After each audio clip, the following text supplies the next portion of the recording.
Token Metrics is a cryptocurrency investment platform that helps users leverage machine learning to become better crypto investors.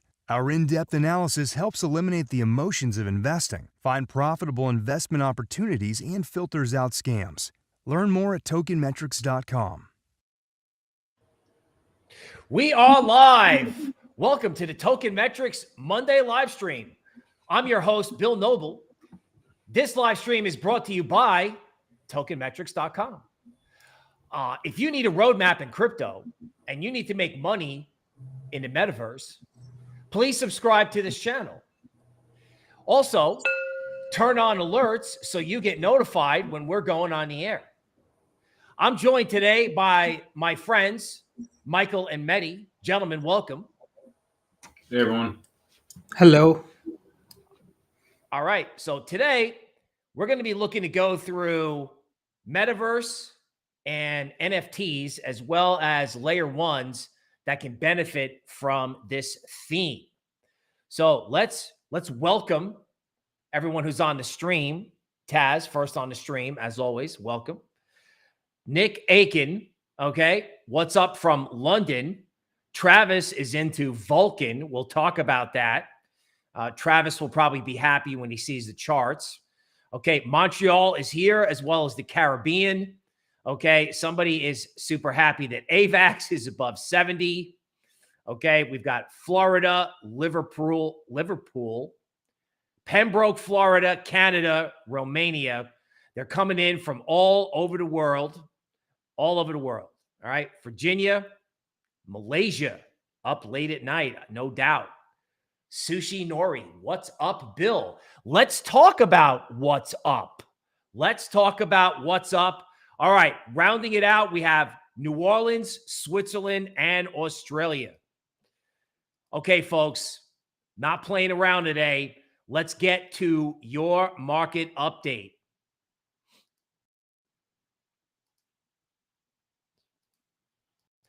Okay, LFG, NFA, ETFD, NFT, EVM, and SAND. What do these things mean? Well, we've gone over some of them on prior live streams. Some of them are off color, okay? But what it means is license to speculate is in effect for 30 days. The question is, how do you play it, right? We're going to show you how to make money in the metaverse, and we're going to give you some clues in NFTs. For Token Metrics subscribers, later on today, we will be releasing our prototype NFT scoring sheet. Okay, here's a hint. Our guys found Azuki, okay, if I'm pronouncing that right, okay, when trading at 3 ETH, and it's just below 10. So our NFT analysts know what's up, and that's coming out later today. Let's get on the LFG front. So let's begin with legacy. Fear, as measured by VIX, was as high as 30 for all of last week. Even though Bitcoin was holding and equities really didn't crash, fear was very high. Why? Well, because everybody assumes the market's going to crash now. Okay, now there could be a decline in risk assets in March or May, but I think, people are overhedged and too afraid at the moment. Looking at ARK. So this is very important. ARK is the altcoins of the equity market, meaning these are the most speculative stocks.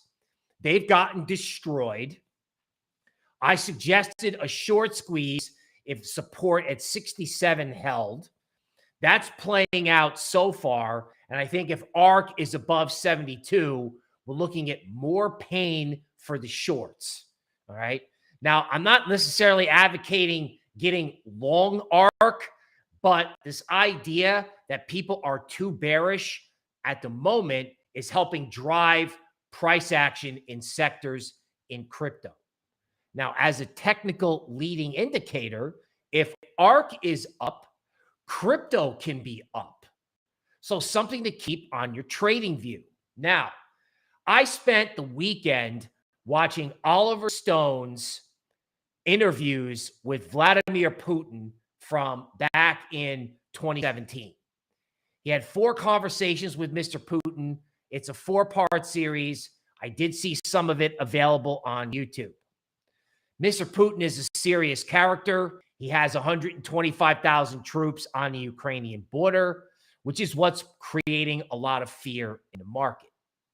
Now, it's not clear whether Mr. Putin is going to do a Desert Storm Russia version and try to run through the Ukraine with his army, or where his army is there to make a point and get everyone to listen to what he wants to do on the political front.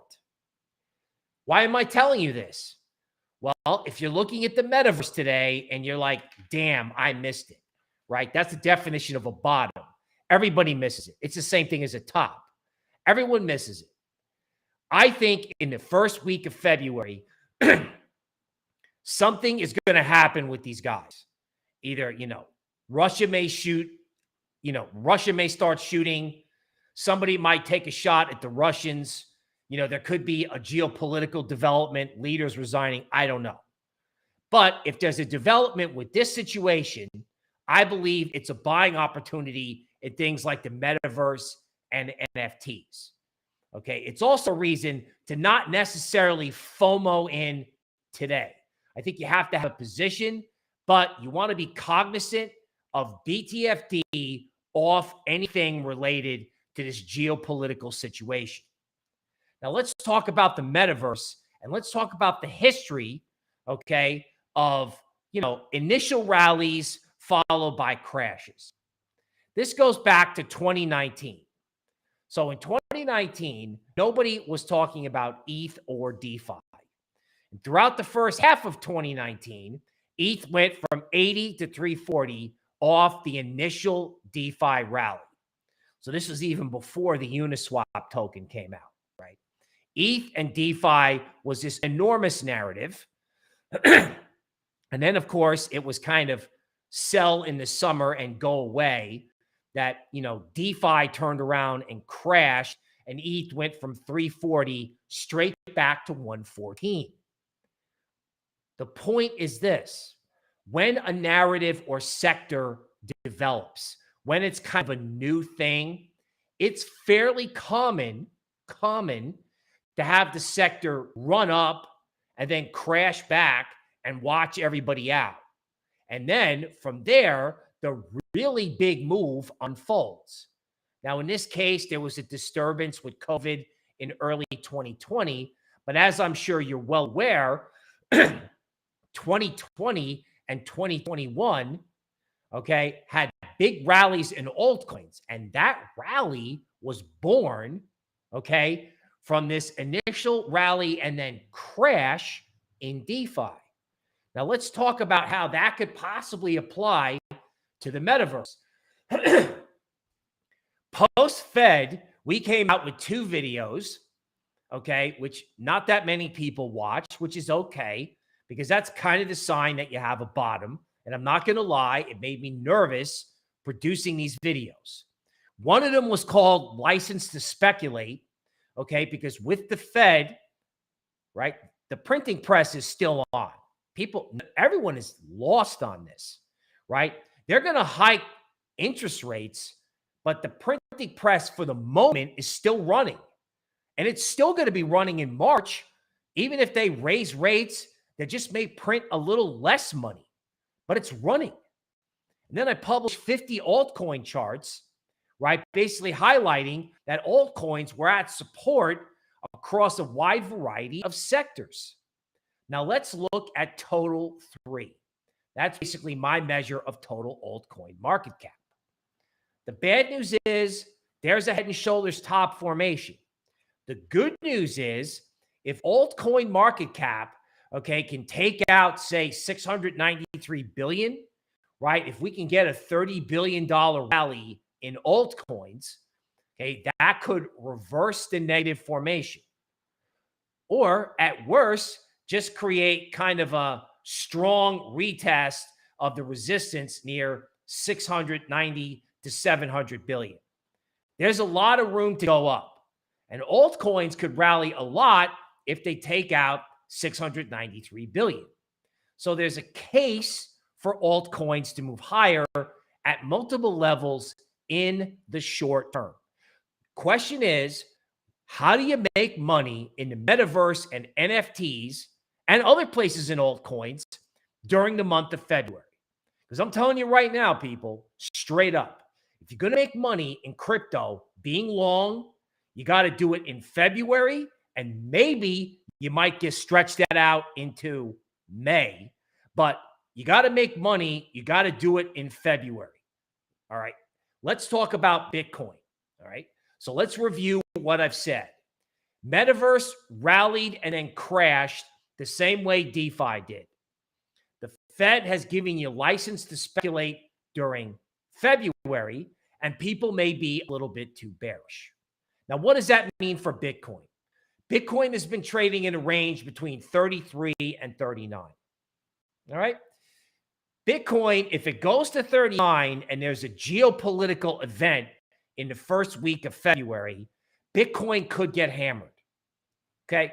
Bitcoin could go to 34. It'd be awesome if Bitcoin broke out, but it has not paid to buy Bitcoin as it was rallying.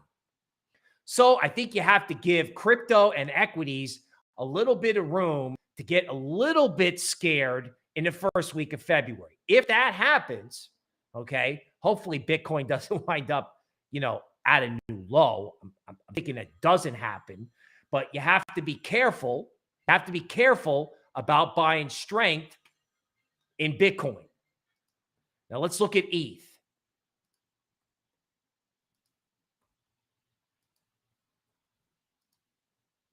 All right, let's look at ETH.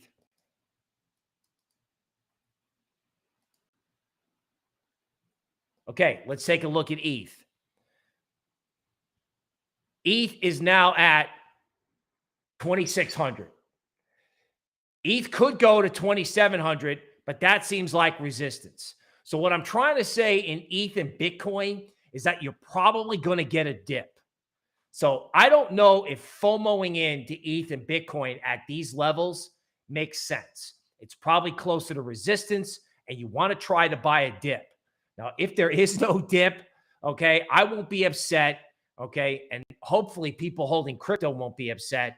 I don't think I want to buy strength in sort of like the plain vanilla cryptos right now. Now, let's talk about Sandbox. Sandbox has done nothing but go up for, say, 3 or 4 days, and every dip is getting bought. Right? The metaverse is where money is being allocated to hide from any fears about equity, Bitcoin, and Ethereum. Right? It's obvious because it's been going up for 3 days, and license to speculate, well, where better else to speculate than the metaverse? Also note in Sandbox that you had this huge rally from 50 cents to $8, and then you had this crash from $8 back to $3.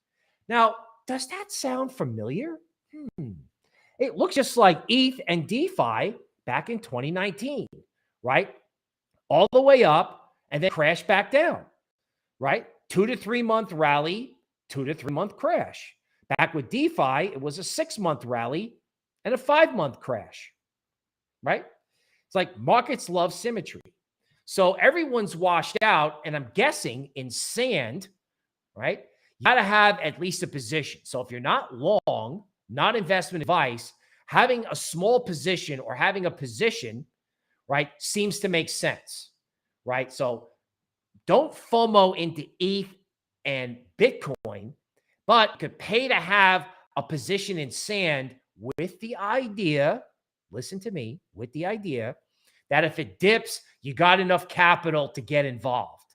So do not put the rent money in the metaverse today, right? Start to move in and then see what happens in the next 3 days. Sandbox is partnering with Warner Music to create a music-themed world in the metaverse. How do I read this? Well, metaverse, like Sandbox and Decentraland, were basically a giant land play, right? All the land is owned, right? And I know Decentraland wasn't happy that nobody was developing the metaverse. Well, if you look at this, metaverse may be moving because people may be doing development inside the decentralized metaverse. Microsoft bought, right, Activision. Okay, Metaverse hung out and sort of went down after that. Now Metaverse is picking up. So Sandbox is creating the narrative, right? Sandbox is leading. Now, let's talk about Decentraland from a token metrics point of view. And you're like, whoa, bro, this is a busy graph. Yes, it is. This is hot off the press from our quant department. Okay. In the bottom right-hand corner, you have red and blue lines. That shows the price of Decentraland, and it shows the token metrics like AI grade for Decentraland. What you'll notice is the grade and the price are starting to turn up from very low levels.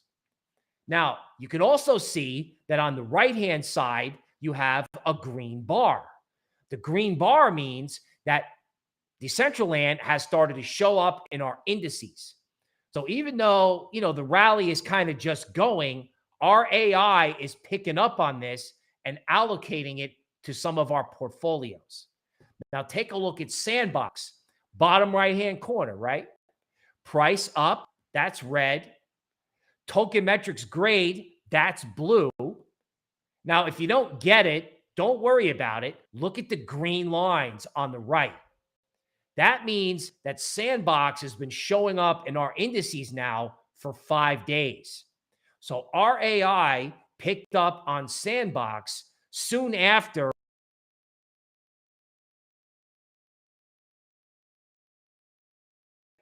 license to speculate. It's starting with Decentraland and Sandbox and has the potential to spread. Okay, looks rare.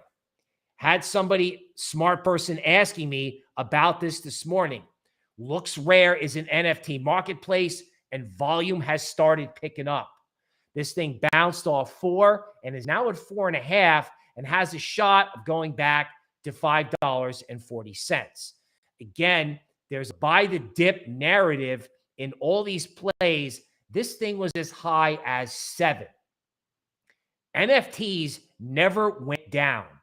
ETH moved, but NFTs didn't. So if you're looking for NFTs and metaverse plays, start looking harder, right? Tokenmetrics.com. Subscribe to this channel because you're going to want to hear everything that Mehdi and Michael have to say about all these coins over, say, the next couple of weeks. Now, let's talk about the Metaverse Index. You're like, what Metaverse Index? I'm like, well, the MVI token, right? Tradable on decentralized exchanges, I believe Uniswap. Now, Metaverse is up, but this index was at 375 and it's now at 150. So it seems from a risk-reward point of view to possibly grab some exposure in case this thing takes off in the next week, right? The Winter Olympics are coming up. Bitcoin could dip. There could be a geopolitical event. Who cares? Who cares, right? You may get a dip in this. You may not, all right? As the joke goes, if I liked Metaverse at 350, I really got to like it at 150. Okay, here's the Decentraland chart. Note on the right-hand side, how many days in a row has Decentraland been green? Capital is flowing into this area. Frequently, when Decentraland or any of these coins go green, like 5 or 6 days in a row, there can be one flash dip. That's like last chance buying, and then it launches. So you got to think about this. If every crypto hedge fund knows that this is not exactly going to be a great year for crypto, and equities are too bearish, all the capital in the crypto space could start piling in here. So whether it's overvalued or undervalued from a risk-reward standpoint, I can see people piling into these coins. Okay, now Solana. Solana's basically been given up for dead. It didn't trade well. I was not exactly positive on Solana over the last month. Solana got to its head and shoulders top target at 100. Naturally, as is with all things in crypto, it doesn't overshoot down to 81. If Solana comes back above 100, remember this: Solana is a great place for NFTs. So if something was trading at, 5 Solana, 4 months ago, okay, that NFT is now in Solana terms, right? It's cheaper because Solana is cheaper in dollar terms. So don't forget about Solana as an NFT marketplace, because that whole sector looks like it's about to explode. Luna, a slightly more sobering scenario. The 200-day moving average is around 50. All right. We liked it in the 50 area, not investment advice. The risk is a drop to 20. Hopefully, the 200-day moving average holds. Okay. So keep an eye on 50 in Luna. Now let's go back to the metaverse. Okay. We have Render, sort of an index play in the metaverse, because these guys literally help render the 3D images. Okay, you had a monster down move after a monster up move because venture capitalists unloaded on an unsuspecting public after being able to invest at 30 cents. Imagine that. All right. Now, Render is actually doing a big green candle after sellers came in yesterday. Hard to see on the graph, but everybody was in a big hurry to sell Render yesterday, and now Render's up big today. So bulls are starting to take control of this market.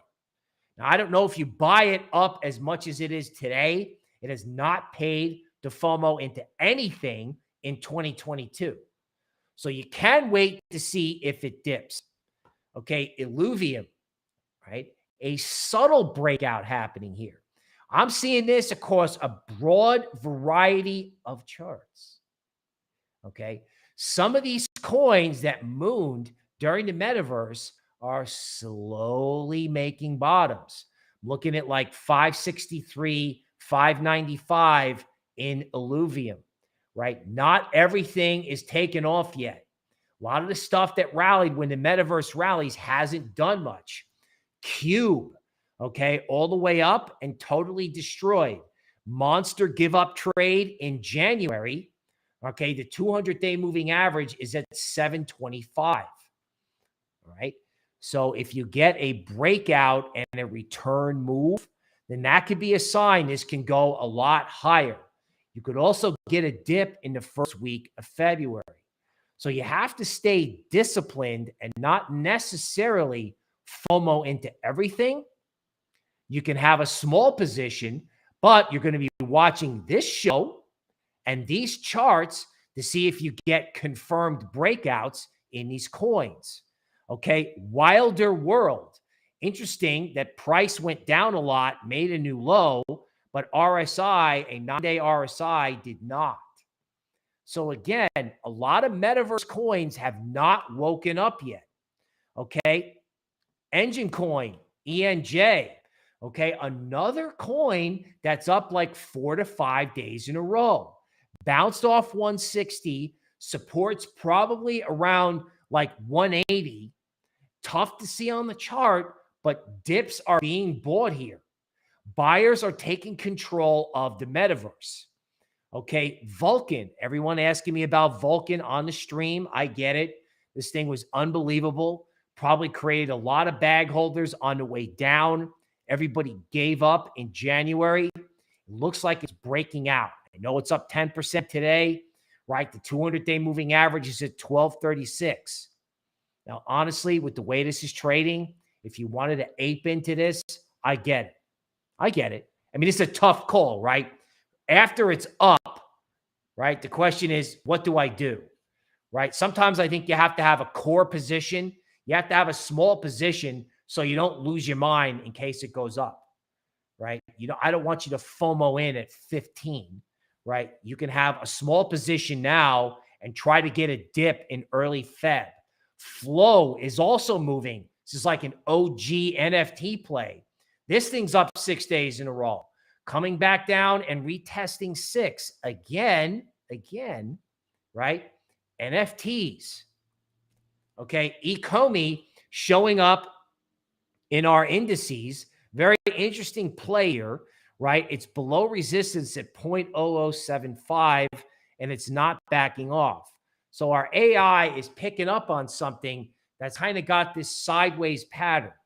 So it could be a possible dip buying opportunity, right?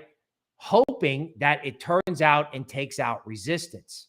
Now, let's talk about something we're going to talk about more in a minute with Michael and Mehdi, Near Protocol. All right.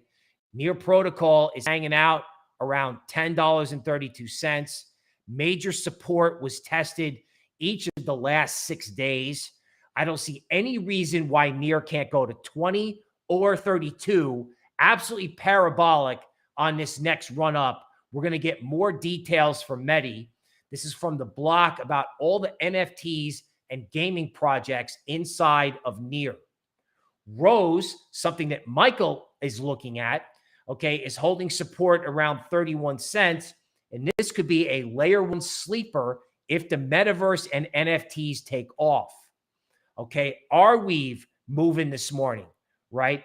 A lot of this stuff got dumped and is turning around and moving, right? So it really speaks to the fact that going with green and having some position and then looking to buy a dip over the next week makes sense. Kyber, which we'll talk about more later, also showing up in our AI indices, which is why it's worth having a tokenmetrics.com subscription, because you want to be there when things turn around. You want to know what the AI is flagging while the market is starting to turn up, okay? Kyber on a 2-day chart looks like it's trying to break out at 185. All right, we'll talk more about what that project looks like. Okay, again, looks rare. We talked about that earlier. Aave, right, sort of like, you know, your dad's DeFi.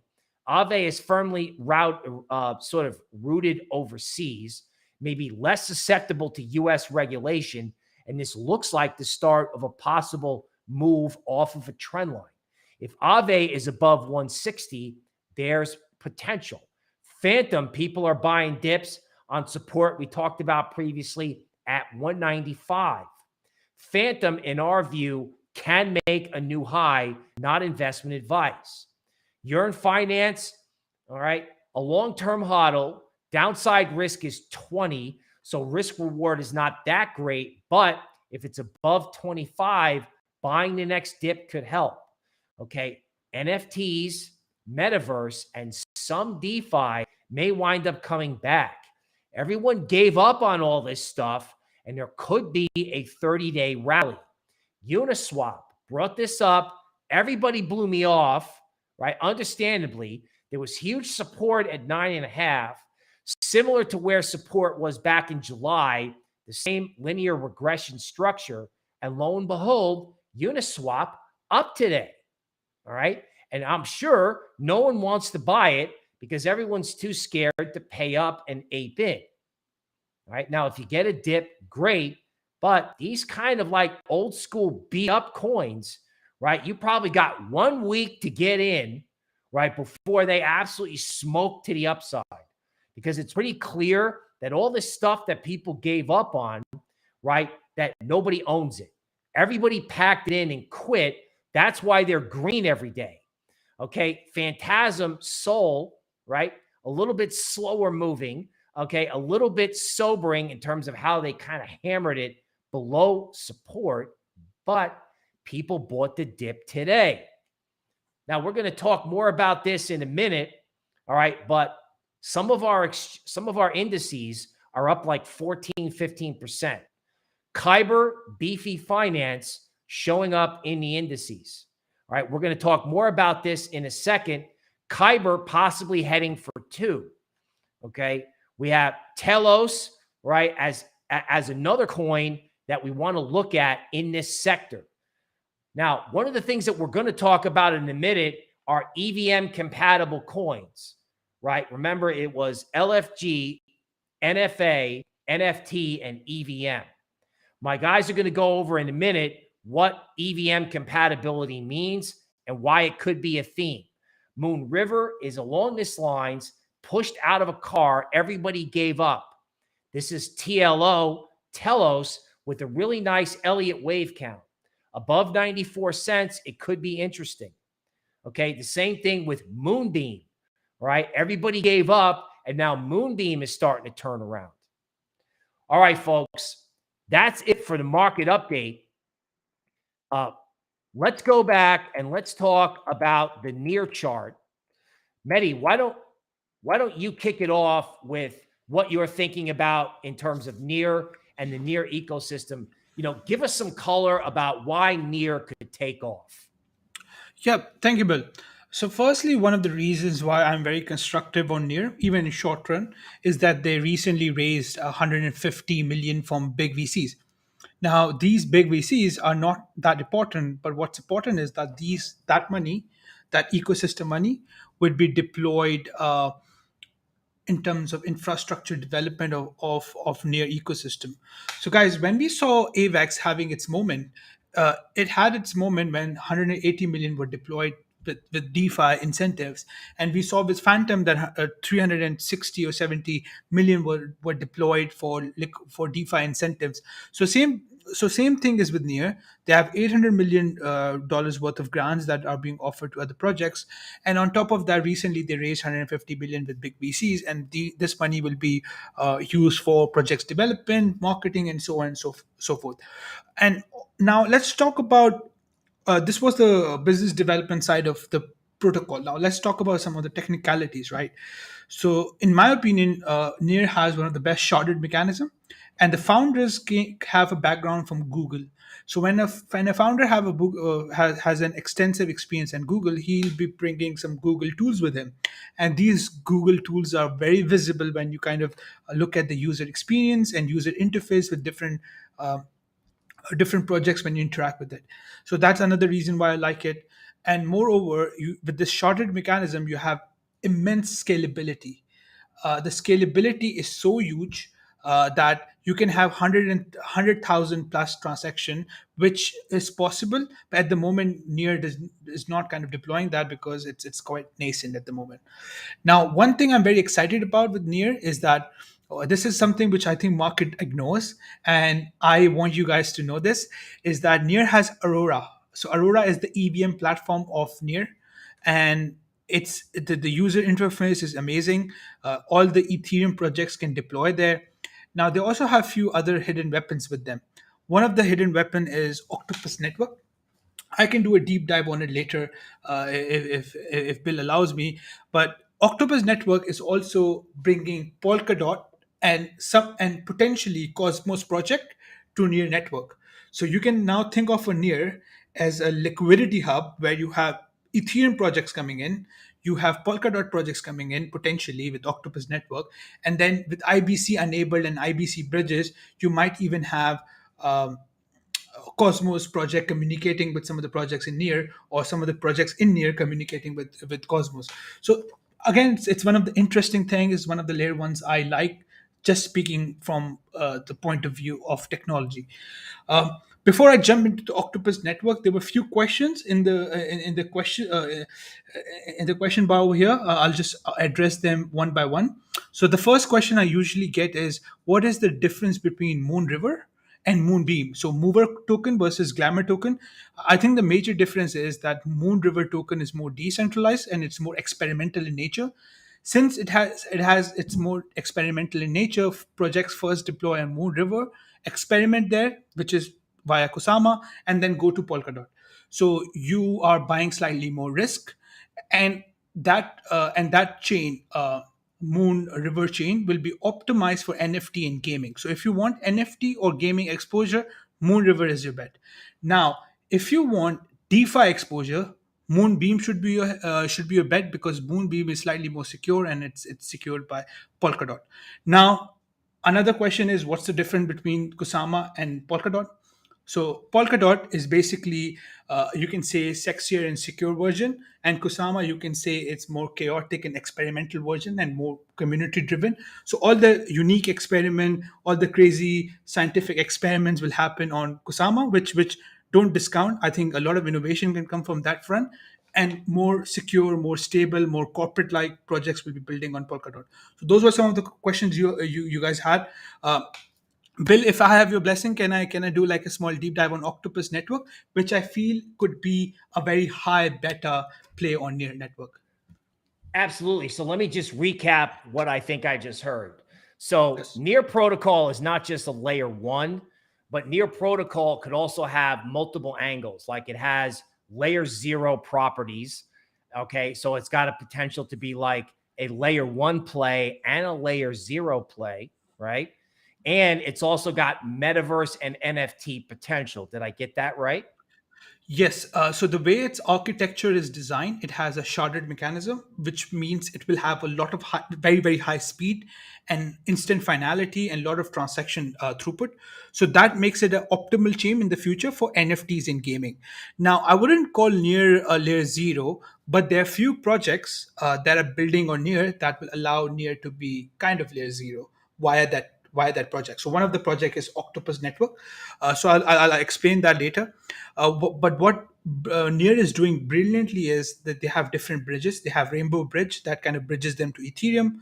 They are in talks with A Star, which will allow them to bridge towards Cosmos and communicate and transfer assets with Cosmos.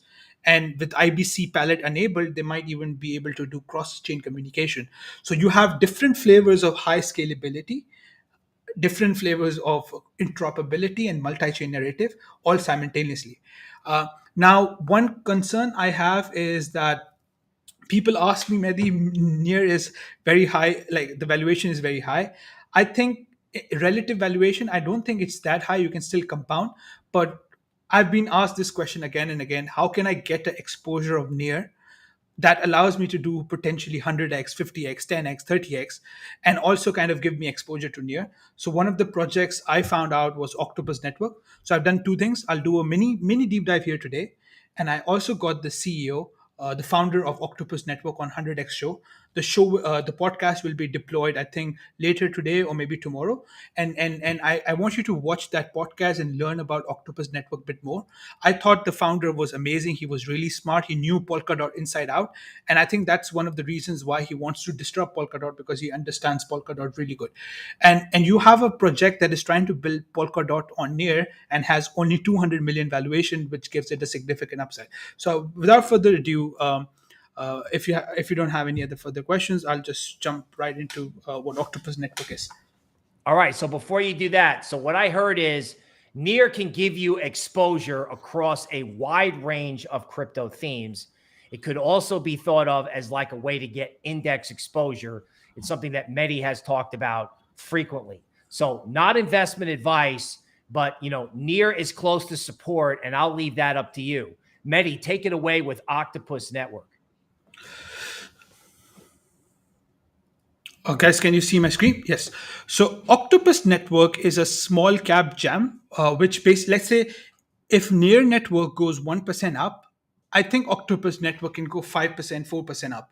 So in equities and in technical language, this is called high beta play. So if you want the exposure of Near in a kind of a leverage and high beta play with slightly less risk, I think one of the projects you can look into is Octopus Network. So what Octopus Network is doing is trying to bring Polkadot and potentially in the future Cosmos to near ecosystem, and some of the projects by the way have been made. So I'm gonna do like a small deep dive, and hopefully this kind of makes sense for you guys. So first thing first, you have Near Protocol over here, and you have Octopus Network here. With Octopus Network, you can have different blockchains, and these blockchains are built via substrate framework. So substrate framework is it's the same framework that Polkadot uses.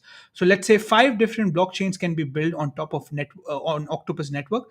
But then the question is, why would you build on Octopus Network? The first answer is Polkadot is very expensive. Polkadot auctions its parachain. Octopus Network is saying you don't have to take participation in auctions. Buy my token, and you can use my token to stake. When you stake my token, I'll give you a validator set. That validator set will basically secure your chain. So you're basically having out of the box security out of the box interoperability, on chain governance, and basically one stop infrastructure. So, any project that can be built on Polkadot can be deployed on Octopus network cheaply. So, that's the value proposition Octopus network is providing. And they're doing that on Near protocol. So, all of this will be built on Near protocol. So, all of these chains can communicate between each other, but can also communicate with projects built on top of Near protocol. So for me, this makes it a very interesting play. It gives you kind of a exposure to Polkadot, also gives you exposure to Near, and the market cap is very small. So one of the questions I've been asked again and again, Mehdi, find me a hidden gem. I think this is your hidden gem. If the market kind of consolidates, this could be interesting to accumulate. Not financial advice. So basically they're saying that they are trying to solve the issues. So one of the reasons why you need app chain rather than dapps is that app chain, you can have your customized blockchain, and you can basically change the parameters of how many transactions you want. You can also change parameters whether you want on-chain governance or not, and you can quickly deploy your blockchain without having to worry about coding and stuff like that. So basically, easy way of deploying blockchain, easy way of basically launching. And anything that is built on Polkadot, if they cannot afford Polkadot or Kusama, they can basically deploy themselves on Octopus network. Yeah, somebody in the comments is saying I have Octopus already. Good decision if you already have it. Great. So basically, these are some of the value proposition. I'm going to just skip it. So the token utility of Octopus network is that with your so they're providing you lease security as a service and interoperability as a service. So if you own Octopus network, you can get yield from all the other projects basically deploying on Octopus network to basically obtain security. So when they obtain security, they can only obtain security when they stake their Octopus network. When they stake their Octopus network, they get rewards in the native token of the blockchain that they're trying to secure. And with Octopus network, they can also decide which app chain will be launched next. So as an Octopus token holder, you decide which project will be deployed on Near. So those two value proposition, are interesting. Somebody again asked, how can you buy Octopus? You can buy Octopus on Gate.io. So this is how the technical chart looks. I'm going to simplify it for you. So these are all the security providers validator set. These validator set basically will provide security to all of the projects being built on Octopus Relay. So Octopus Relays are basically smart contract on Near, and these will provide them security. Once they provide them security, these Octopus smart contracts can communicate between each other and can also communicate with Near protocol. So they can obtain all the DeFi services. They can also obtain tokens from, let's say, Ethereum via Rainbow Bridge. And also some of the data is stored on Arway. So let's say if there is an issue with regards to forkability, you can go back in time and kind of solve that. So this is just the technical nitty-gritty of how the chain will look like. Now, this is the interesting part. I want you to bear with me for a second, not get overwhelmed by this chart. So what Octopus is trying to say is that, you know what, we build on Near, and you have different projects that communicate between each other. But then we are also built on Near, and Near has this Aurora EVM and Rainbow Bridge. So you can have access to Ethereum. You can have access to projects building on Aurora EVM, which are basically projects migrating from Ethereum or natively building using Solidity. You have native projects built on Near protocol. You basically can communicate with all of these projects. Then in the future with A-Star, you will have IBC bridge. So any assets that is on Cosmos can basically be bridged towards Near, and Octopus can basically communicate with that as well. And then they are also thinking about IBC pallets and IBC bridge. So anything that is built on Octopus can also kind of communicate with IBC bridge, which is basically Cosmos hub. Octopus Relay supports anything that is built on Polkadot. So you also have a lot of projects that wants to deploy here. They can also deploy here. And with the partnership with A-Star, they can also kind of communicate with projects on build on Polkadot. So when we talk about multi-chain world, you have Ethereum here, you have Cosmos here, you have Polkadot here, you have Near here, and you can combine all of this with Octopus Relay over here, and basically Octopus also has a cheap valuation. So you have two projects already launched here. One is called a DBO Network. It's a biomedical data marketplace. Another one is Myriad, which is basically a social media platform, allows you to monetize your data. And these are some of the backers. I think Electric Capital is a good backer. You have Digital Currency Group. You have Near ecosystem supporting them as well. And basically, they are saying that one of the disadvantages of Polkadot is that you can only have 100 parachains. But in this case, you can have thousands of parachains, thousands of app chains launching there.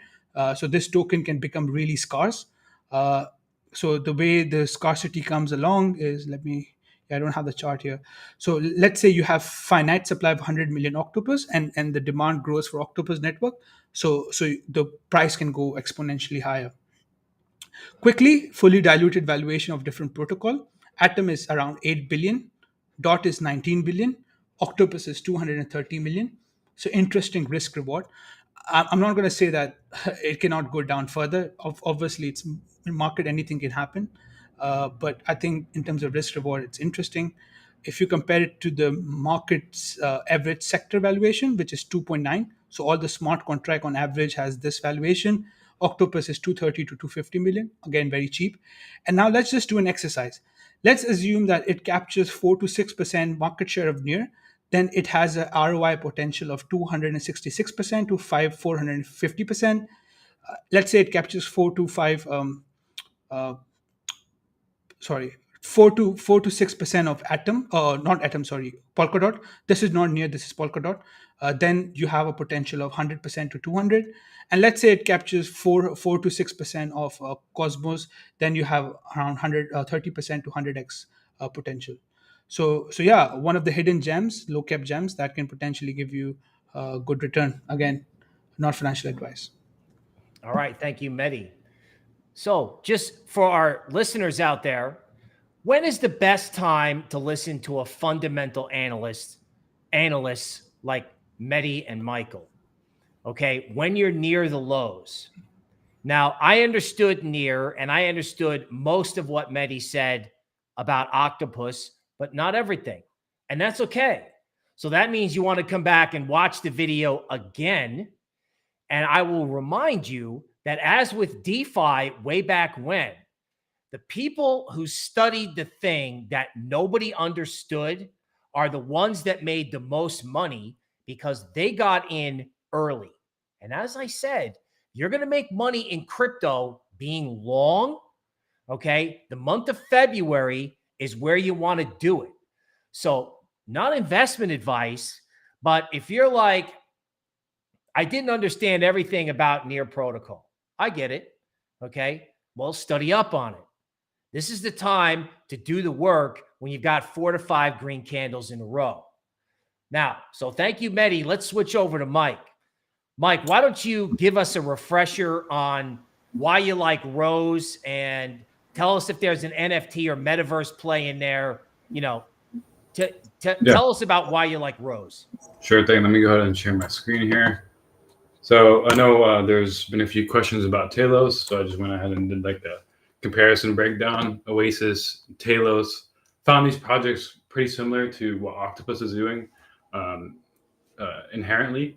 One thing I liked about Oasis right now is that they have a $160 million ecosystem fund that was just launched. So very similar product and use case currently to Aurora and Near. And they also have their own Paratime EVM compatible layer, much like Near does as well. So yeah, they just launched a $160 million ecosystem fund. And Oasis architecture, it's split apart like a layer 0 is. So what that means inherently is there's a Paratime and a consensus layer. So applications don't have to worry about underlying shared security for when they do launch an application on Oasis, and it has a capability of launching 1,000 paratimes. So instead of like Polkadot has 50 to 100 relay chains, this Oasis has the capability of launching 1,000 paratimes or relay chains, like Polkadot has.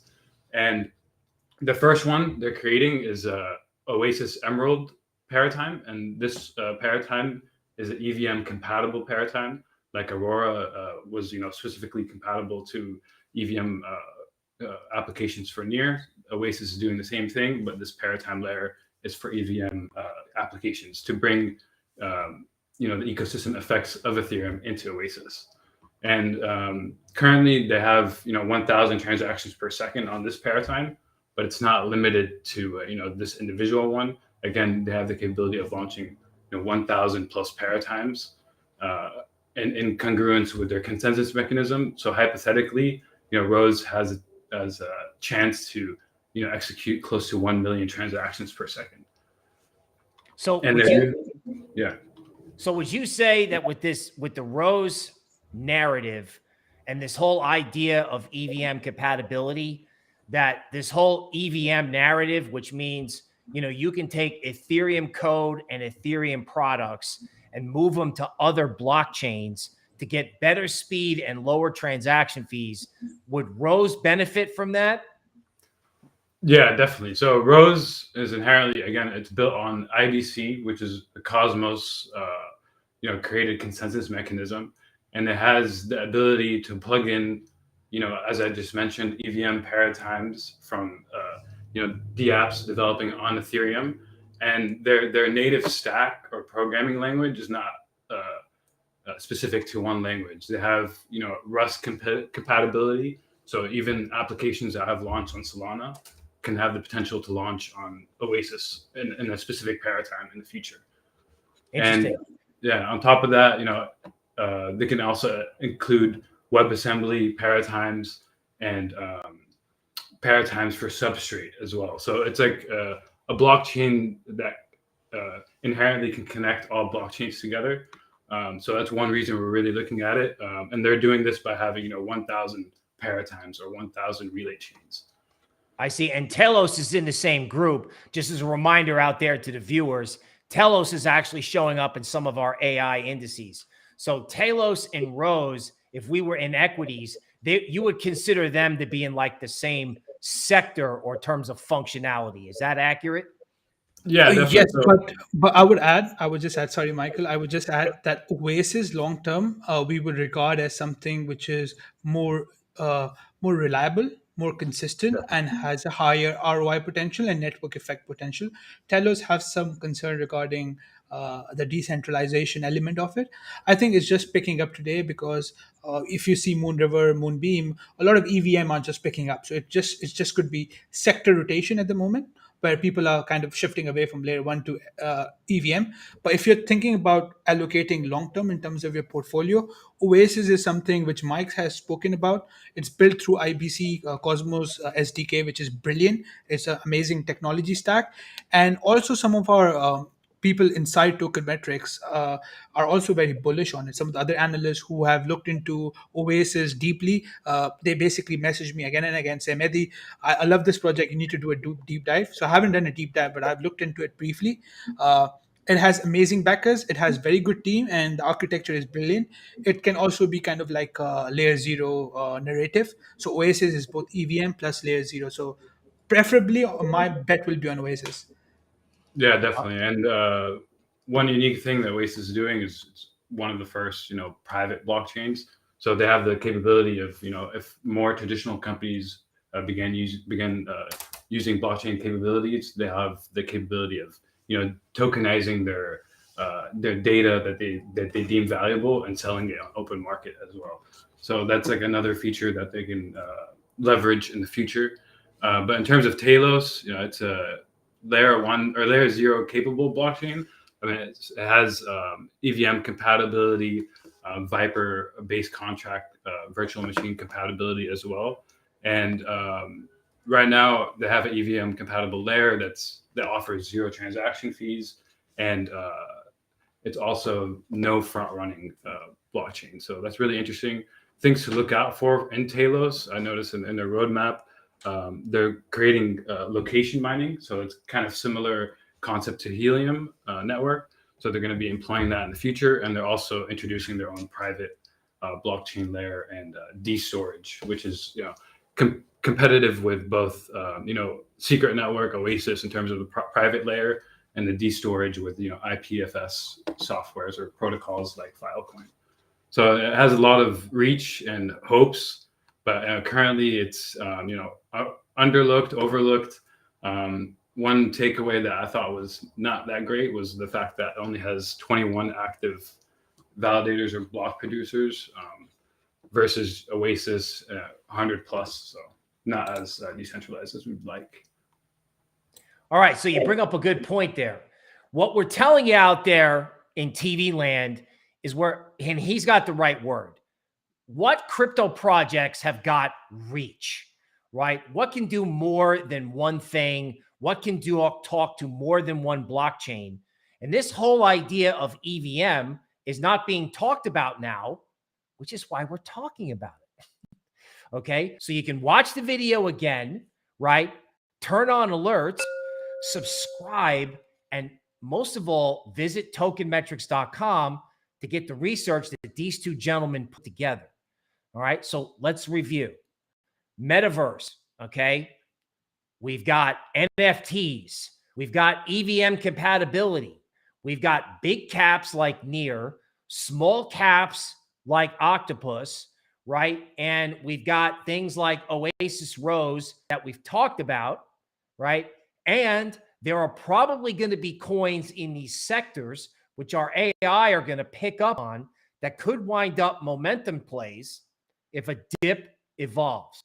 Again, when do you want to listen to fundamental analysts? You want to listen to fundamental analysts when a bottom is potentially being made and there are dip buying opportunities.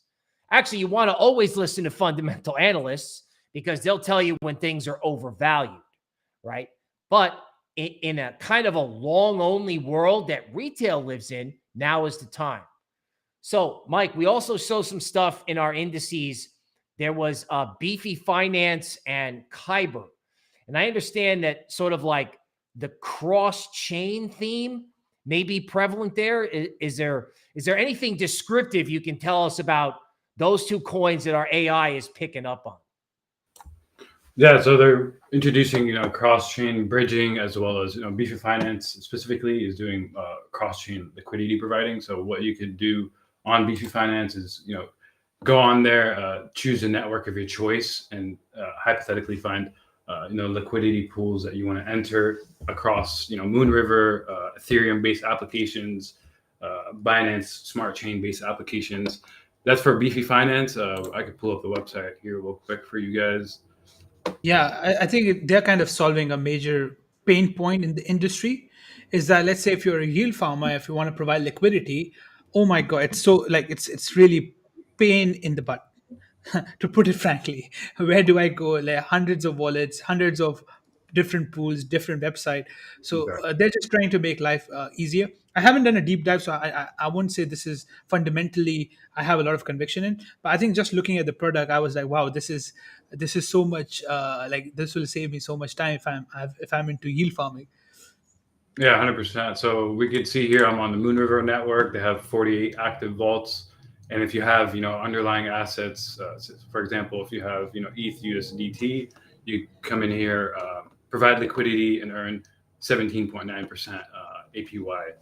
And you could also see how much values locked into each individual smart contract here.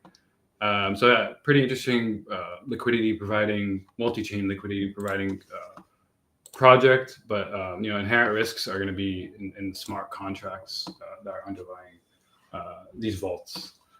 And Kyber network can see what that is just a recreation of Kyber network's original product, and what they're doing now is creating a multi-chain support that allows users to store their wallets on various blockchains within Kyber network's app, as well as swap between various networks with their multi-chain bridges.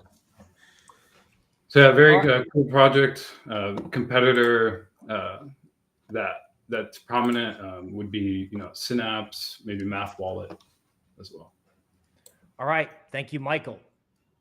The larger point is, if you're on tokenmetrics.com, okay, and you're seeing low caps start popping up in indices, all right, now is the time to learn as much as you can.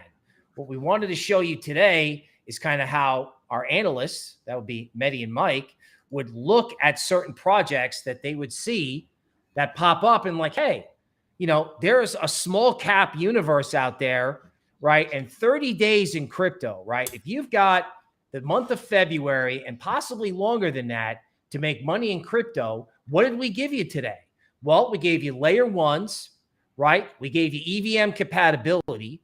We talked Metaverse, okay? We briefly mentioned NFTs. By the way, our NFT newsletter or our prototype scoring sheet will be coming out later today for Token Metrics customers. Now, I know that you guys have been going crazy in the chat, right? So let me bring up altcoin overtime just briefly, right? Because I know that, y'all are going nuts out there and I don't want you to explode, okay? So I will bring some of this up briefly just so we can, get some of these requests taken care of, right? So, you don't go crazy, right? We definitely appreciate your enthusiasm.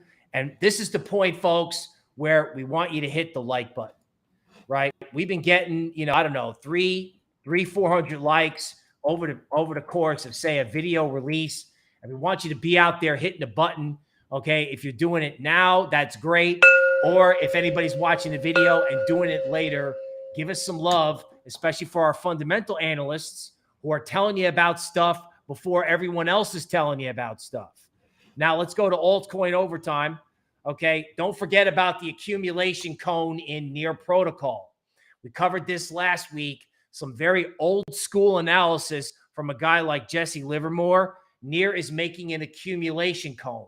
What does that mean? Based on old school technical analysis that was actually handwritten in a diary, Near is making a very similar formation and actually could go up a lot. Okay, Harmony, a smart contract protocol, is actually probably trying to make a bottom formation. I don't know if it's going to rocket to the upside, but it's holding, right? And there's that saying, the bigger the base, the higher in the space. Same could be true for Audius, right? Every time Audius collapses below $1, people have regretted it not grabbing it below $1, right? That's really all I can say. In other words, when this thing gets killed, it gets killed. But when it comes back, it could come back hard.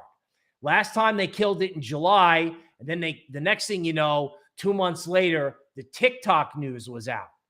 So the idea of value investing in crypto over the next 30 days is there.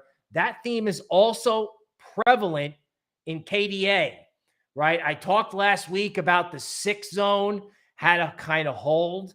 Notice how KDA is kind of like, I don't know, it's scaring you a little bit. It's up, it's down, it dips. And the question is, the market seems a little bit unsure of itself.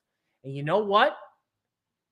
He who hesitates is lost, okay? The market is giving you an opportunity from a risk-reward standpoint. So not investment advice, all right?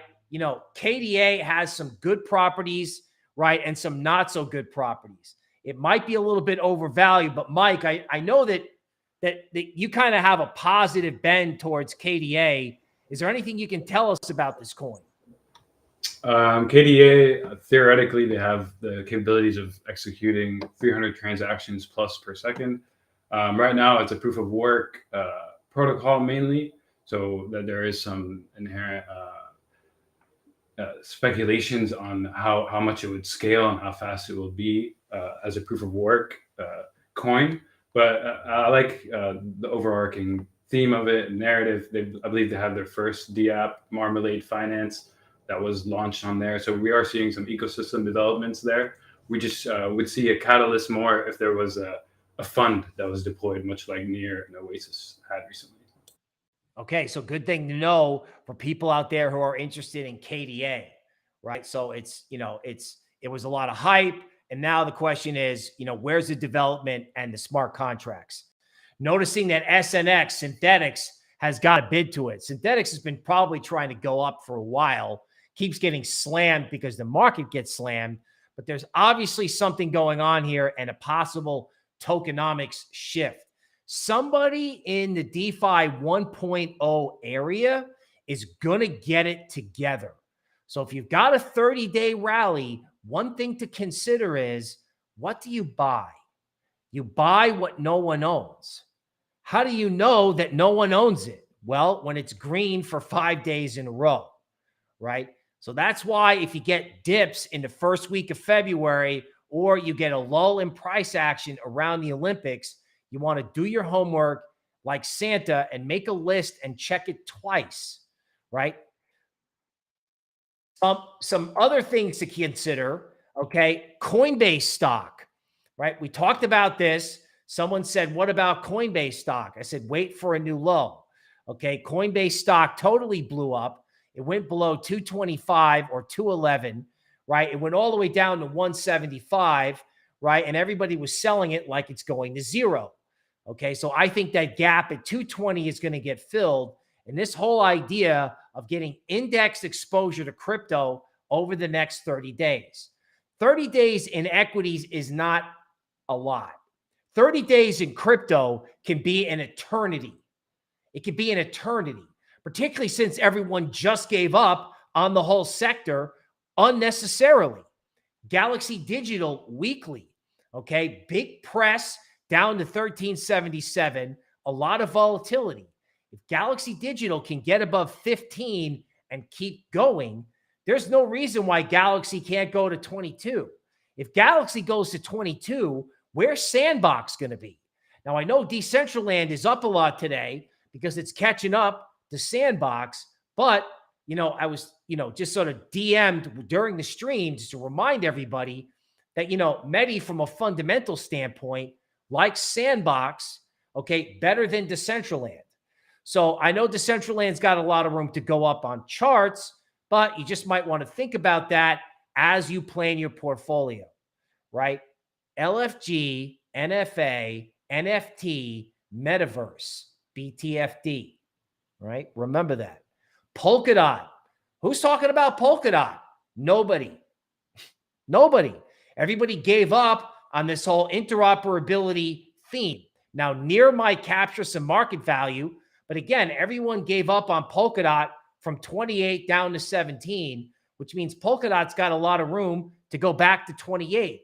FTT, been pounding the table on this, got hosed a little bit during the give up trade, and honestly, I don't care, right? This could be the next Binance coin. So if you get a 30-day rally, FTX could go to 56 or 60. If you get a 90-day rally, you could see FTT at 80.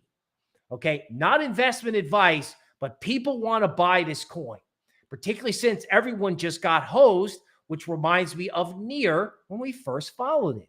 Near started at 9, went to 6, and then went to 19. I don't see any reason why FTT could not become the next hot exchange token. Okay, GHST. Okay, not perfect, but possibly waking up. All of these metaverse coins, right, that were given up for dead are waking up. Okay, Axie Infinity. Somebody's asking me about Axie. Everyone's probably sort of caught in this. I know there was some negative fundamental news that came out, right, and it's not doing much. But when you do value investing, one of two things is going to happen. It's either a trap, okay, and it's down for a reason and not going to come back, or everyone just gave up on it. And if there's a metaverse NFT rally, that could create a broadening of the bid, right? A title for a future stream. The broadening of the bid could help Axie. Okay, AVAX. Okay, not the hot coin of the moment, right? But that doesn't mean it can't come back, particularly if Avalanche has a metaverse angle, which if you watch Medi's Avalanche deep dive on our YouTube channel, you might see that Avalanche does have metaverse and NFT capability. And everybody is sort of not looking at it, right? When Avalanche was at 150, everyone was talking about it. Now Avalanche is sitting below 73. That's the key point it's got to get above, but no one's talking about it.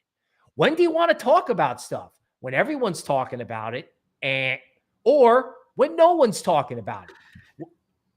Go And ahead. one more thing to add. One more thing to add, Abel. Let me just quickly share my screen. This will be my pitch to basically get you guys. 1 second. To get subscription to Token Metrics. A few days ago, we just did a deep dive investment report on Avalanche. So if you guys are looking at this and if you want to become customers of Token Metrics, you can have deep dive access to some of the things we like. So Avalanche, I was very bullish on. You can see I gave you all the on-chain data. I gave you in-depth valuation model, uh, and one valuation model was based on TVL. One was based on transactions. Gave you the list of all the partnerships, all the developments that are happening, even the risk, uh, and also conclusion and also TA. So all in all, 14-15 page of in-depth report on why we like Avalanche, and we don't stop here, guys. So so after this deep dive, I'm also getting Emin next week to Token Metrics for our podcast. So stay tuned for that. And we like if when you become a customer of Token Metrics, not only you get ML, AI, TA, but also fundamental deep dives. And we also are expanding our team with different sectors, so you get this in-house capabilities to cover nearly every coin in the cryptoverse. All right. Thank you, Mehdi. All right. One more thing, Mike, I'm putting you on the spot here, but can you tell us a little bit about what's going on with CryptoPunks? I know that there was like a development where it seems like this whole rally started to take off when, CryptoPunks had like a positive catalyst. Did you track that at all? Can you tell us about that?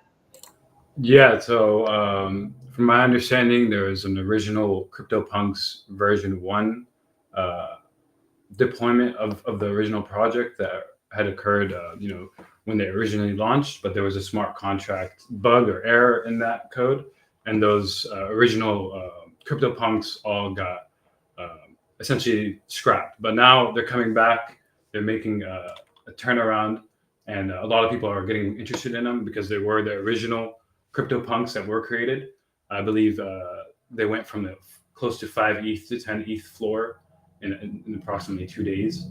And yeah, it's pretty interesting. But I mean, in terms of growth moving forward, I think the V2, the ones that are more popular and more pricey, are going to continue their uptrend and their original market share that they had captured.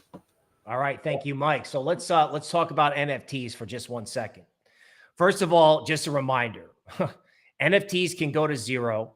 Okay, you want to check utility. All right, and you don't want to FOMO into NFTs just because the narrative is picking up again. You want to make sure you know what you're doing. We have a scorecard that's coming out to give you ideas. All right. Now, that said, art and stocks are not correlated. We published on this a while back, okay? And it's very clear, right, that money is getting parked in NFTs, all right? Particularly since the price, the currencies that the NFTs are denominated in, that's like Solana, ETH, Near, okay, Avalanche, okay, have absolutely been hammered. So the prices of the NFTs may be rising or steady, but the currencies you use to buy them are 50% off. Okay. So earlier in the stream, and this is how I'm going to kind of wrap it up, the Fed is still printing money. There's uncertainty about there, but markets like to climb the wall of worry. What does that mean? Well, when people are worried, okay, they shy away from buying things. They get a little scared. So when do you wake up? Okay, when do you pay attention? When people are afraid, right? And with NFTs, because they're scary, it requires a third layer of bravery, all right? That's why people are like, wait a minute, there's a problem with the market. There's a problem in Russia. Stocks may blow up, and you want me to buy NFTs? Well, it's not investment advice, but it's sort of a little bit of contrarian thinking, right? Think about it. License to speculate. What do people speculate in? All right. What does smart money do? They get in early. They get in early. So if you can't play in NFTs, there are metaverse tokens, right? If you're only on a centralized exchange, maybe you have limited choices. But if you're going to make money in crypto being long, not investment advice, but February is the time to do it. And if something scary happens early in February, that's the time to consider getting involved. So today, right, on the last day of January, it's easy to get bullish because everything's green.